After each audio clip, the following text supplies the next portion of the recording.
Good morning friends, good morning সবাইকে। আমি স্বামী বিবেকানন্দের একটি মূল্যবান বাণী নিয়ে আপনাদের সামনে উপস্থিত হয়েছি।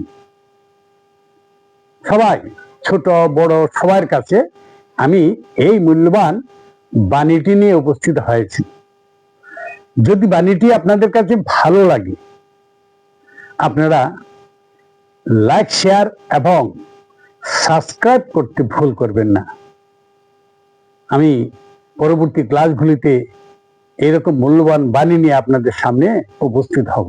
ঠিক আছে বন্ধুরা, দেখুন, স্বামী বিবেকানন্দের একটি মূল্যবান বাণী।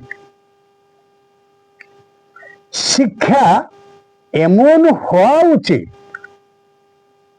যা মানুষের ভিতরের শক্তিকে জাগ্রত করে,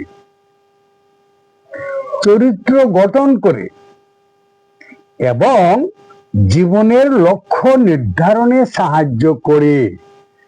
এই মূল্যবান বাণীটি স্বামী বিবেকানন্দের। খুব সুন্দর মেসেজ দিয়েছেন স্বামী বিবেকানন্দ আমাদেরকে।